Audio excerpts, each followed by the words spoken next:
Welcome to the show. I'm John, the Southern Constitutionalist. I'll be your host. So, a lot of things have been going on. Actually, got a, forwarded message from a friend of mine just a few minutes ago telling me that Nancy Mace is holding a telephone town hall. You can call in and talk to her. She says that it's supposed to be covering emergency management or whatnot because of the flooding that we had with Elsa that came through out here in South Carolina.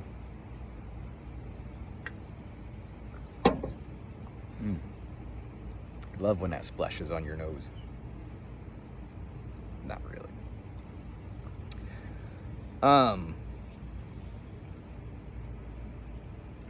Kind of interesting.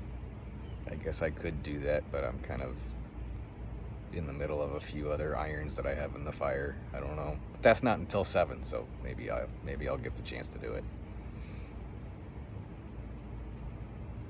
I'm more interested in hearing what she has to say than actually saying anything. At least for now. So over the weekend, New York Times reported on the story out in Cuba. Now, the New York Times tried to say that the Cubans are in the street protesting and that they're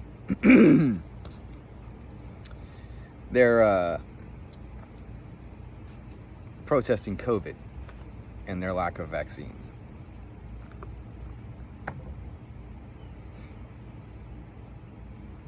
But for the videos that are still up, because we've learned recently that the Cuban government has taken down the internet in many other places. For the videos that are still up, that were recorded live there or whatever, posted, they're in the streets chanting Libertad,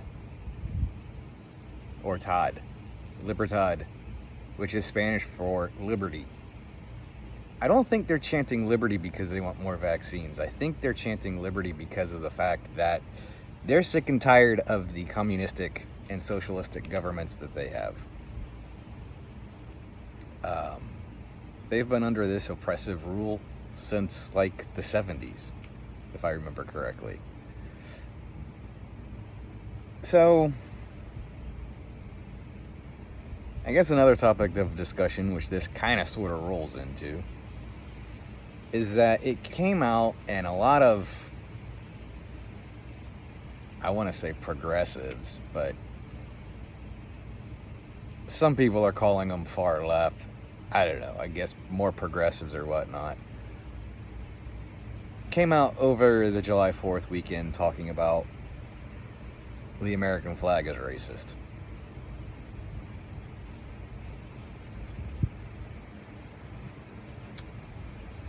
Well, I find that interesting because the Cubans are waving American flags in the street. Once again, you can go search these videos on YouTube and you can see where they're holding up American flags.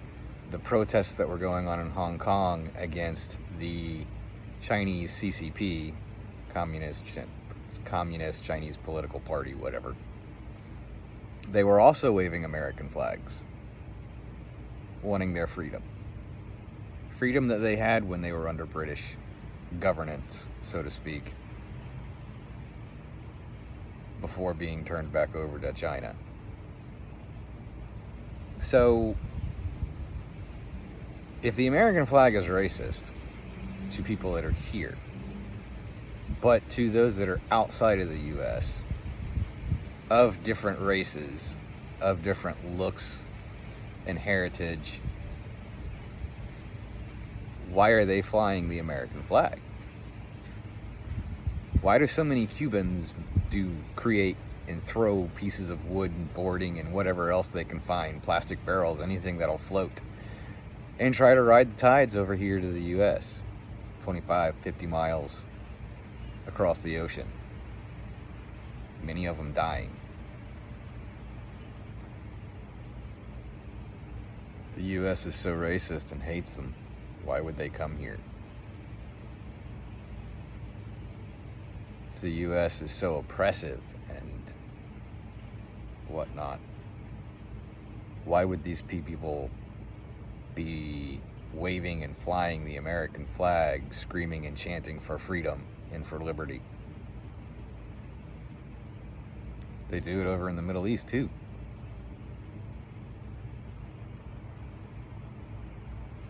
And there's a couple of South American countries where it happens as well. Seems like a lot of protests where their people are protesting for liberty and freedom. They're waving the American flag. Somebody needs to explain to them that it's racist, I guess. Maybe they just don't know.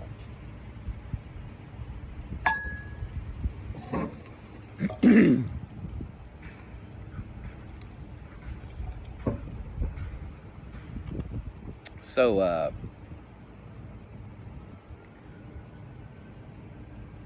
on another note, I guess, I got this little booklet, something about yay big. Maybe I should have brought it out here, that I was reading through earlier this weekend, called A Convention of States. Because of the fact that the Constitution is no longer taught in our schools, most Americans, especially younger ones, I'd say probably 30 and below, it's just a guesstimate. If you're in that age category and you already know, don't get mad at me.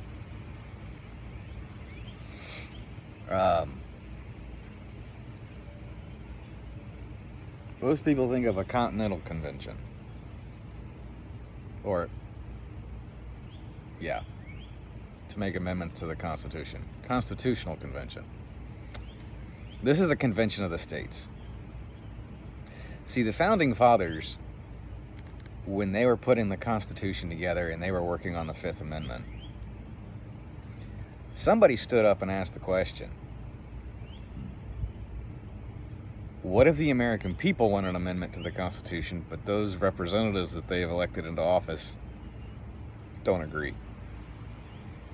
And he actually posed the question, because of the fact that it doesn't matter what type of government you have, all government structures and politicians and systems are subject to tyranny and abuse. And so what if these people who are representing the average American populace doesn't want to have a constitutional convention? They don't want to change the Constitution, except maybe to get rid of it. The American people need a way to do it on their own. Well, that's what this little pamphlet was about. Kind of sort of a pamphlet, a book. It was about 50 plus pages.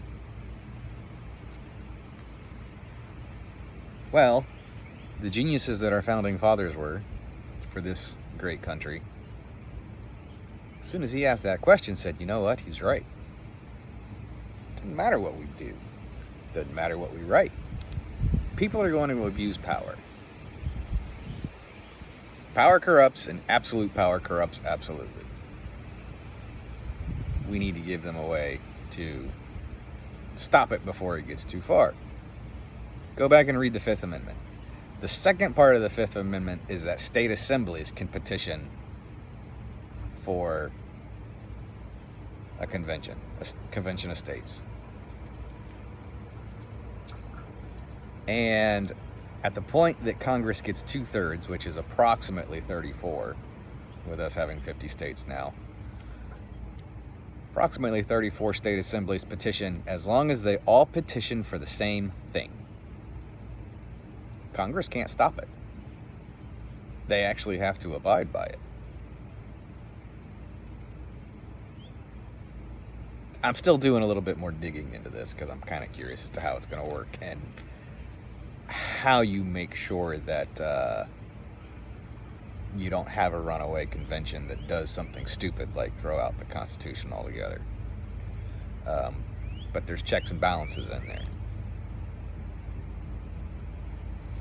So I'm hoping to actually have an entire podcast dedicated to that.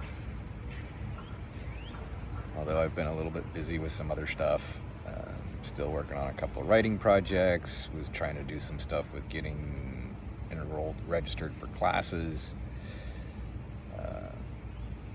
Was working on that today. Also was doing a little bit of research for a couple of other personal projects.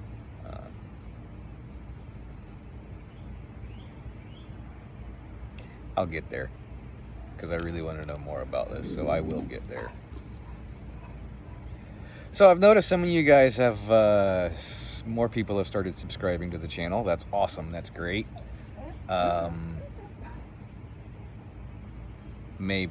Maybe one of the things that you'll notice is that I, for one, I'm not really careful about what I say because I really don't give a damn about YouTube's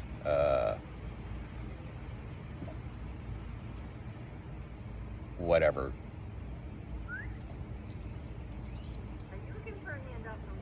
So, you guys can go to the website, theconstitutionalconfederate.com. I've changed the name changed and updated the name for both YouTube, social media, for like Instagram and LinkedIn and Twitter. Not Facebook. I've been kicked off months ago. So on. Unfortunately, I can't change the domain name right now, or the web address. Actually probably gonna have to sell the domain at some point in time. But anyway, so yes, the Southern Constitutionalist has its own website. You can go there and find both the writings, the podcast, and these videos. I was tinkering with the site earlier today, trying to upload a pre-recorded video from previously, and it didn't really seem to load. But I can do live videos there, which YouTube won't let me do because, according to them, I don't have enough following, or whatever their standard is. I don't know. But yeah, if you guys go there, it's free. I'm not charging. Maybe if I got several hundred to 1,000 members or whatnot, I might start splitting between free content and paid content. I don't know. I don't really think or see it getting that big. Damn,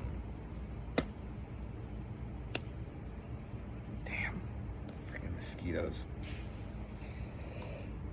And I left the mosquito repellent candle in the garage. That was smart for this time of day.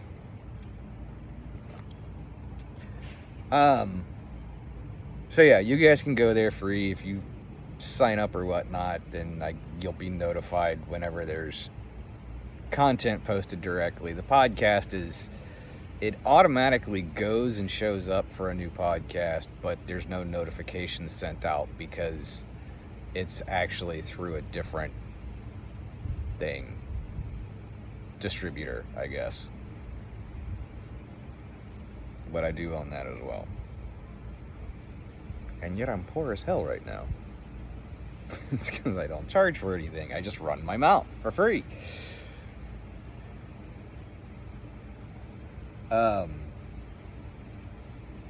Yeah. So, if you guys ever come and you find things are missing, provided you don't do it before, write down that website, go there. Web address, theconstitutionalconfederate.com. If I do live videos there, I can probably talk a bit more freely about anything and everything I want. Like right now, we're really not supposed to talk about the virus, and we're really, really not supposed to talk about certain things for their supposed savior from the virus. I'll just leave it at that. I don't really want to get dinged right off the bat.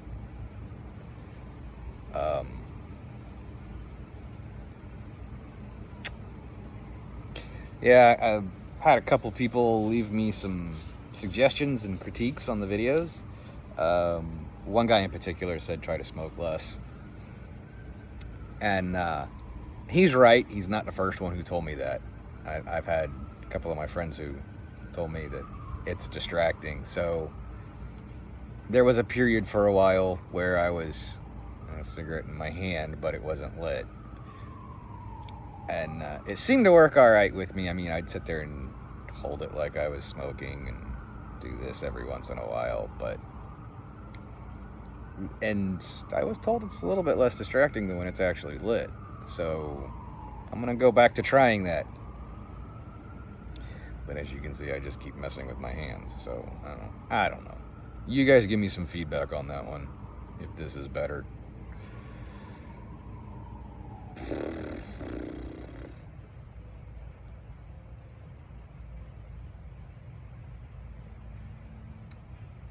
I had some other things that I really wanted to talk about, but I don't know. I kind of got distracted when I was walking out here. So for those of you that are local to South Carolina, especially those that are local to the Charleston area, but it actually kind of sort of applies to the state in general. One of the local news stories as I was walking out that got me distracted, they were talking about how school boards are getting pushed back from parents as far as CRT being taught in schools. Originally it stood for critical race theory. Then they changed the name that it stands for something else, but it's the same letters. I don't know, whatever.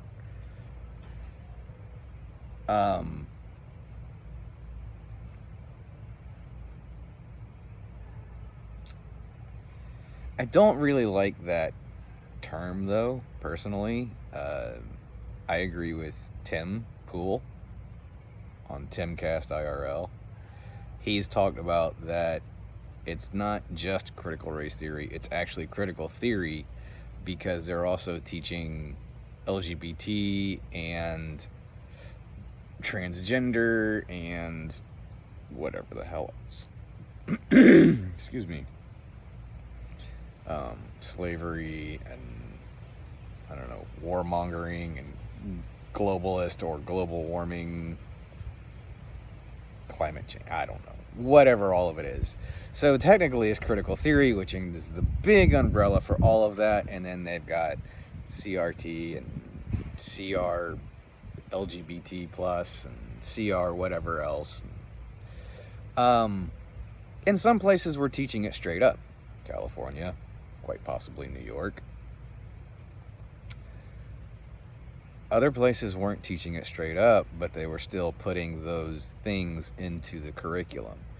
And with so many of the students being homeschooled, so to speak, or schooled online during the pandemic with lockdowns and everything, parents were finding out what was being taught to their students, to their kids, and they didn't like it. Actually, some of the teachers' meetings and things like that were recorded and redistributed across YouTube and some other video platforms, where the teachers were saying in their meetings, they were like, the parents are gonna be pissed if they find out what we're teaching, you know. And now the students at home with us broadcasting over the laptop, if they're not going into work, they're gonna find out what our curriculum is. They're gonna find out about this topic or whatever. Well, guess what? They were right. They did. Parents aren't happy. A lot of parents aren't happy, and a lot of parents are starting to push back. Well, according to the news story, the teachers' unions are giving pushback to the parents. I hate to say it, but it doesn't surprise me at all. I knew they would. Parents are giving pushback mostly to the school boards. But they're going to the school boards over the teachers' heads.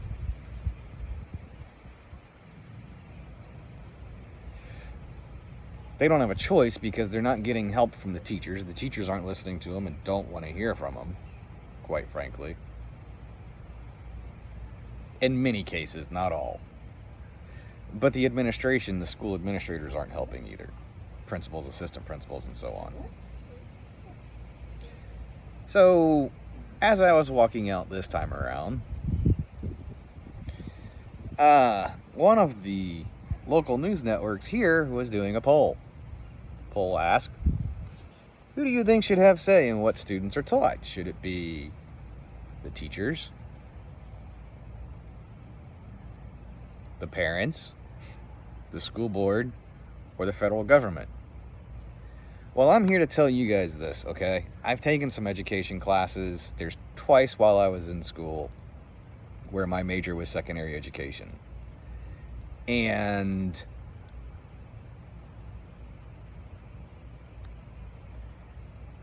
you go back and you look at the history of education,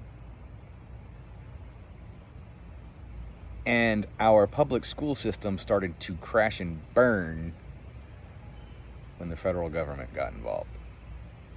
The more programs the federal government creates, the more money they throw at the school system, the worse it gets. Because they're attaching strings to it. Rules, regulations, certain things. And then curriculum has to be dumbed down because kids have to meet certain grades.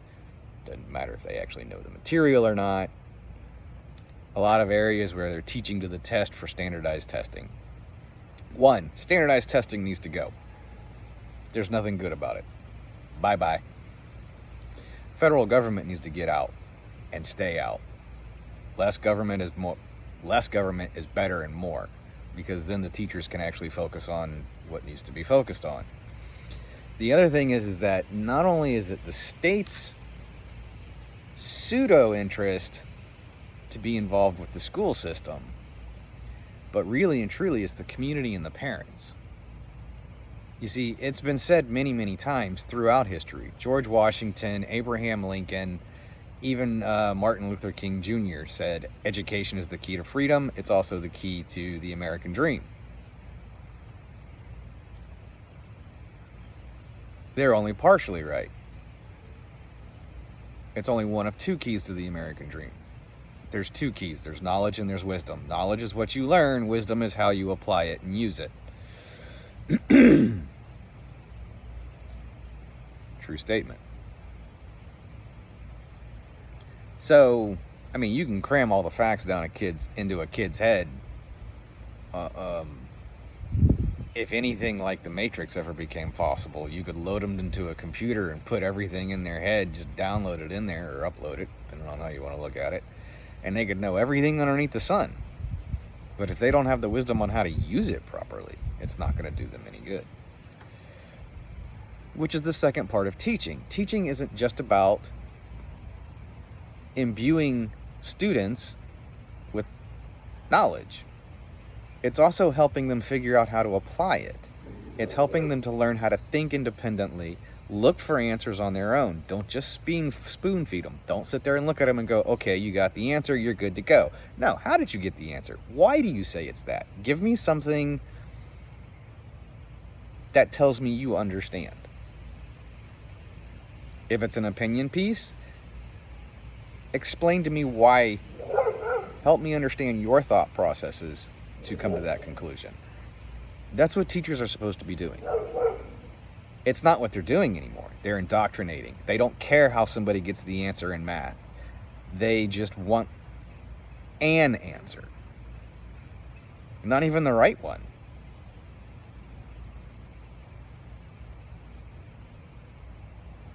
The old adage, if it ain't broke, don't fix it. Well, when I was working on a flight line, one of our maintenance trucks in the back had a little bumper sticker in it that said government policy, fix it till it's broke. That is the damn truth. Doesn't matter what it is. Everything the government sticks a tiny little finger in, trying to help or fix, they end up pushing more and more and more and more and more into it as it gets more and more broken. Because for some reason, they don't see or understand that they cause the problem to get worse.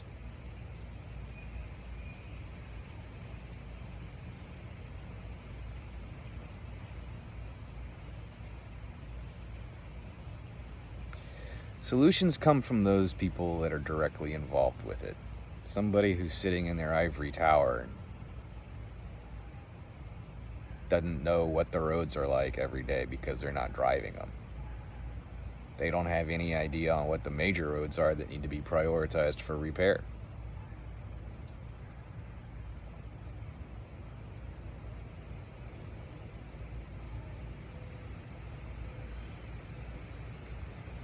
Just like the person who doesn't weld,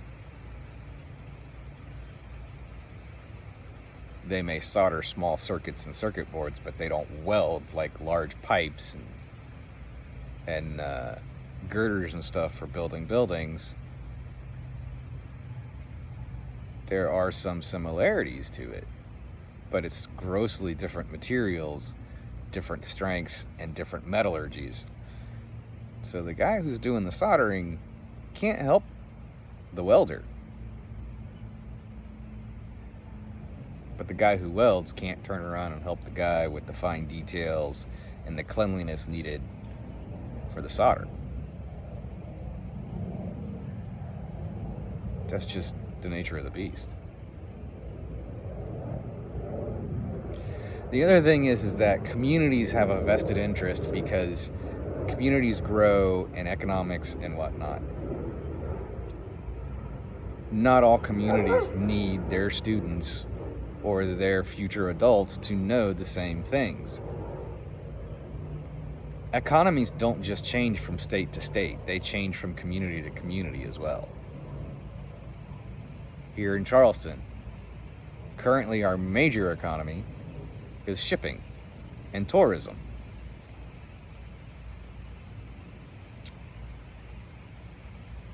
You go a few miles, a few hundred miles northwest, it's agriculture. There's still growing plants out there.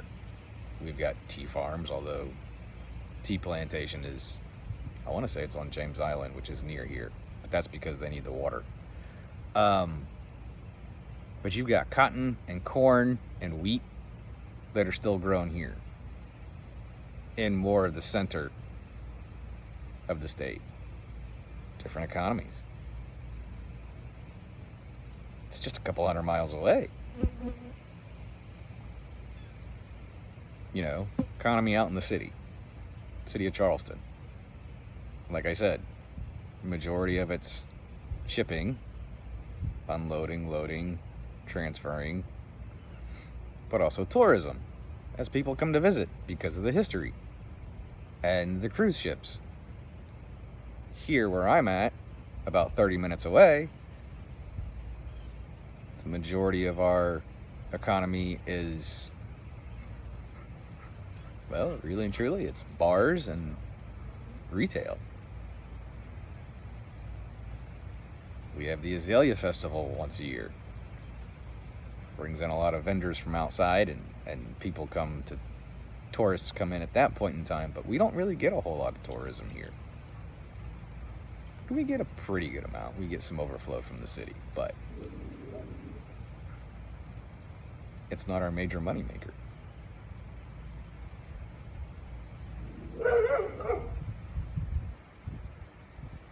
She's telling the squirrels to stay out of her yard. It'll be all right. She's happy. That's all that matters. So yeah, those areas require different types of education and different focuses. So it's the community who needs to determine what the overall things are that the kids in the local area are going to need to know. But the other thing is that the parents have a humongous influence as well, and the parents should.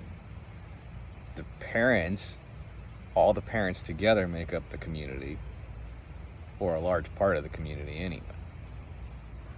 And there are certain things, foundational things, that the parents start teaching children from the time that they're born and come home from the hospital until they move out of their house. Move out of the house and on their own. Some parents have certain things that they want the kids to have as a foundational development. Other parents don't really care, which is sad to say. They just kind of toss their kids out in the street, say, live, come back for dinner. I mean, it's not necessarily a bad thing either. And they're there for their kids, at least I hope they are. Back in the 80s and 90s when I was growing up, we did a lot of that in the neighborhood. Be like, Saturday, didn't have homework, we're gonna go out. I was always told, be home by the time the street lights come on. That'll be dinner time, usually about 6 or 7.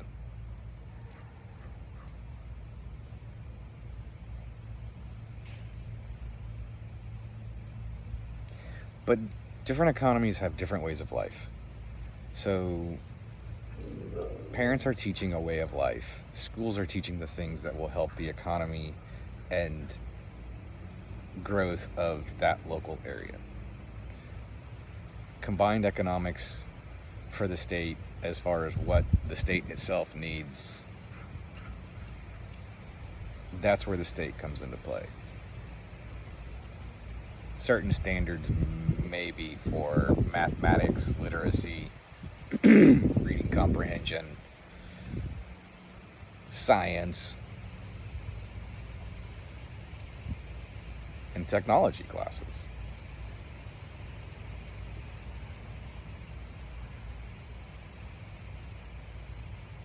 This stuff about if you're white, you're a racist. If you're above the age of whatever, then you're probably prejudiced in one degree or another. And, I'm part of the gay community, I'm part of the transgender community, and I have the right to throw it in your face and things like that. Look, as far as I'm concerned, go live your life. You don't have the right to throw it in my face. You want to have a parade, that's fine. I don't have a problem with that, Given the opportunity, I'll come out here and join you. It's a lot of fun. But when you want to sit there and tell me that there's something wrong with me because I'm not living your lifestyle,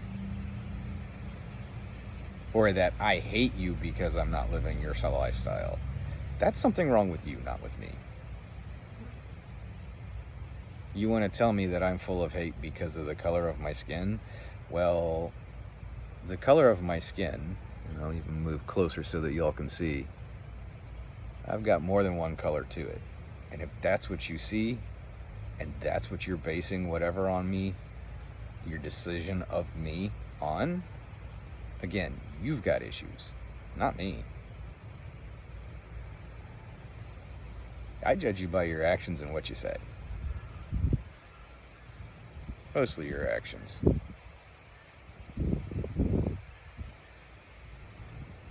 I really don't care. One of my best friends is gay. So what? I've known people who think that they should have been born as the opposite sex of what they are. Okay, that's fine. And if you are happy living that way, go ahead and live that way.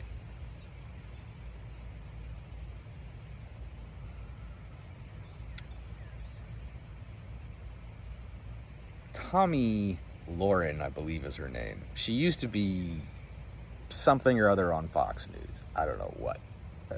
She by the time I came across her, she was posting like little 5-minute or less videos on social media. She's had some good things to say, but she's had some bad things too, and she's one that, kind of got to take with a grain of salt. I'm not a really big follower.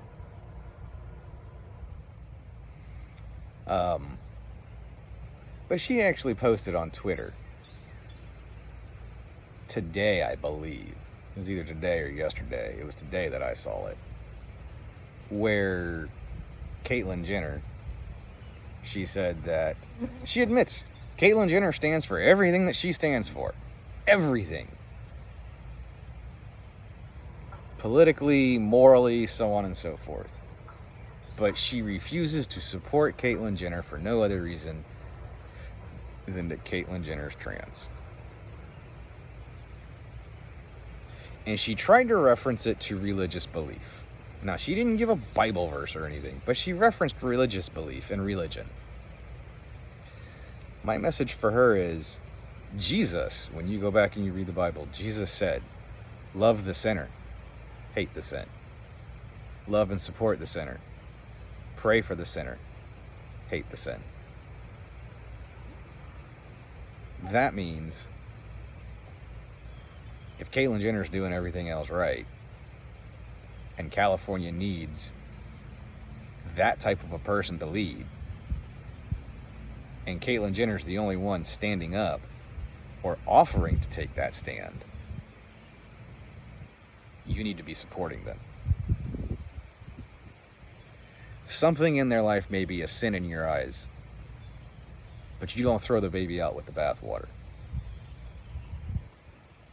And to be perfectly honest, one of the reasons why Jesus said that is because of the fact that your behavior, Tommy, will prevent you from ever being able to be an example to them or reach them. If that's honestly what you believe. Now, the way you run your mouth, I have a hard time believing it myself. I don't see it in you. I don't see it in your lifestyle, and I don't see it in the words that you say.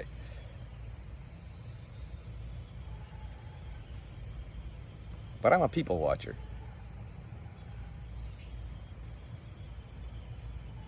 I've been around the block a few times. I've made plenty of my own mistakes. I own up to them. You know, I struggle to not drink. I'm an alcoholic.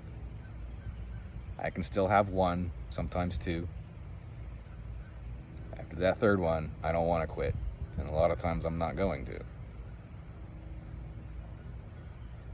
Best solution is to not have that one. Now, every once in a while, once in a blue moon, I will. I'll break down and I'll have a beer, because I do like my beer. I won't lie. But that's once in a blue moon. In fact, I can't even remember the last time I had a drink as it stands right now. I know it's an issue.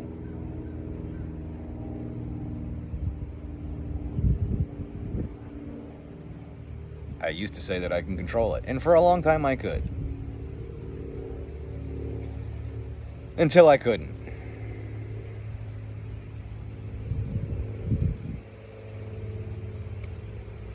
So there you have it. But I'll tell you what, if I had somebody like her coming up and telling me, you drink too much, you need to do this, you need to do that, da-da-da-da, I would have drank more just to spite you, and I sure as hell wouldn't have listened to you. You're not an example to me.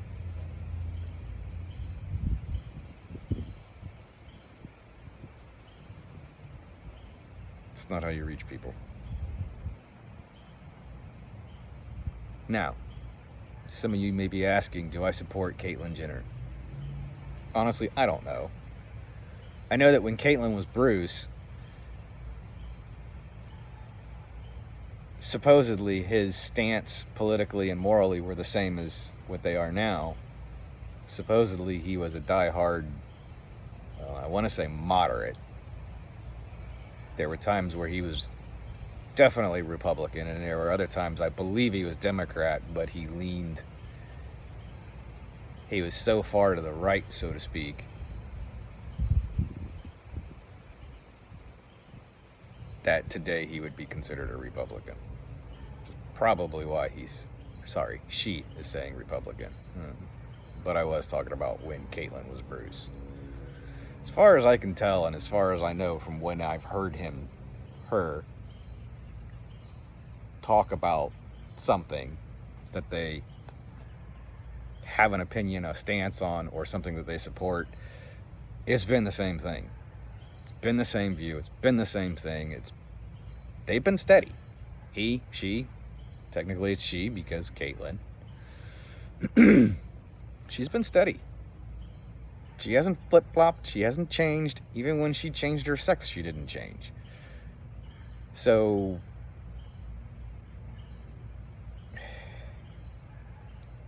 you're going to be hard-pressed to find somebody better out there. Caitlyn's consistent. At least as far as I know.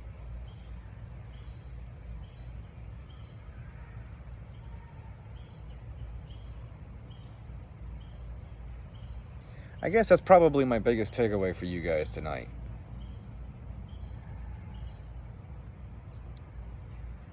It's fine. It's okay to hate the sin. I understand that. To an extent, I guess I can agree with it. But you gotta love and support the sinner.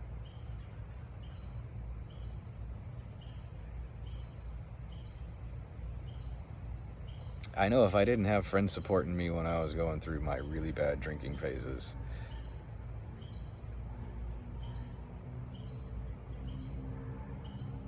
I wouldn't have quit.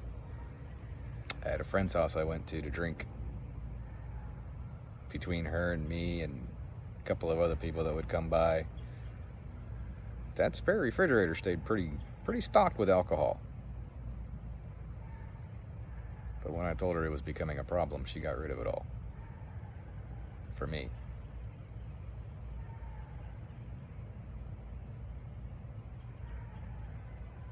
There were times when she told me it was becoming a problem.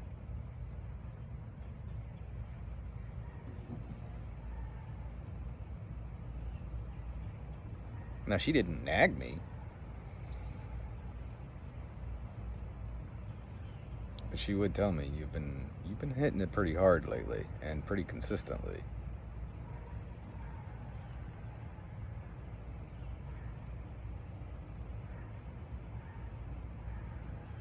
It's okay to hate the sin, but you still have to love and support the sinner. It's just like with trans, whether you agree with it or not. It's okay to disagree on that part, but you still need to love and support the person.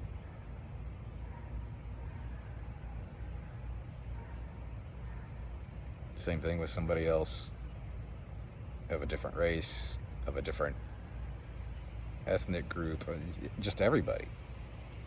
Doesn't matter. You could think Muslim is a sin, Islam. That's fine. It's your opinion, which, depending on what your religious beliefs are, I'd say are pretty dumb, personally.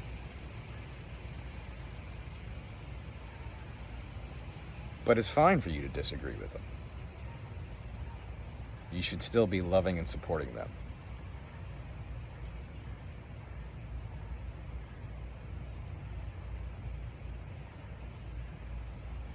That's what I got for you. You can take it or leave it. I'm not going to try and force anything on you. I got enough of my own problems to deal with. But I hope it helps and reaches at least one of y'all.